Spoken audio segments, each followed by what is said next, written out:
Of course, his friends gathered around him. There's one prayer I pray for everyone this morning. May the right people gather around you. Amen. I repeat my prayers. May the right people gather around you. I was praying deeply yesterday night, and I was asking myself this question: who and who is gathered around you? This is the truth. If wrong people gather around you, you are in big trouble. You require so much muscles to stand firm if you have wrong people around you. You know why? They make life difficult. Can I tell you what wrong people do to you? They inject into your atmosphere a negative frequency. Life is supposed to be easy, but when negative people are around you, they inject so much negativity. See, you can't just sail smoothly. You always have something to come back to it.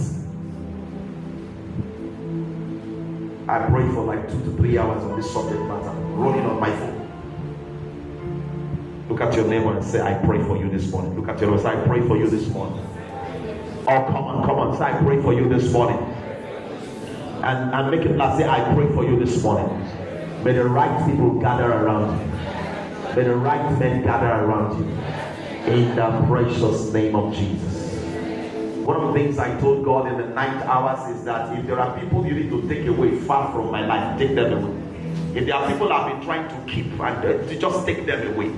So some people need to leave you for you to prosper, because they are just negative influence in your atmosphere. They need to go. Sometimes you might not understand it. You're struggling. No. If there is any disconnection that is required, put your right hand up. Put your right hand up and pray for the dimension. If there's any disconnection that is needed around your life, I decree grace upon you for that disconnection in the name of Jesus. If there is any life that is not amounting to a positive dimension of your life, I declare a wave of disconnection in the name of Jesus. Let me talk a little bit on this line. I don't know why I'm hearing it. If you were here on Wednesday, we took time to pray. And I read from Ecclesiastes. What are Ecclesiastes I read from? Songs of Solomon, God bless you, chapter 2. And we looked at something talking about my vine. And then talked about the foxes that comes into my vine. There are people around you that are foxes. You know what a fox does? It eats up the vine. There are people around you. I talked about 3 things on Wednesday. I talked about foxes. I talked about tares that the evil man comes to sow in the midst of your vineyard. He sows tares. Then I talked about the other one, unprofitable tree. Hear me. There are people around you that they occupy your vine, occupy your atmosphere. They are unprofitable trees.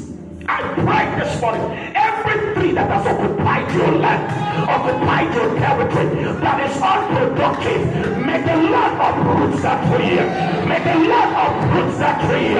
May the Lord uproot that tree. It doesn't matter who they are. May God uproot that tree.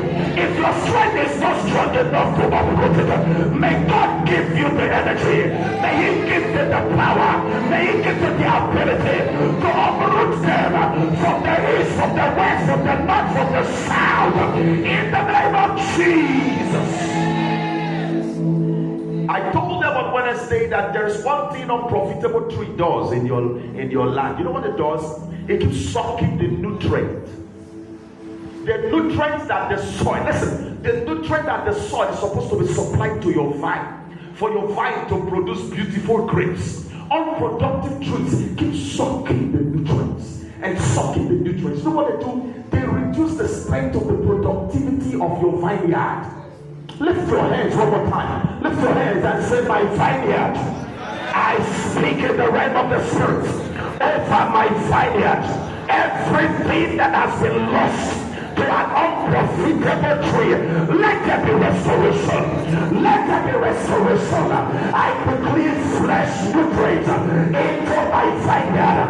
I decree fresh manure into the soils of my vineyard. In the name of Jesus.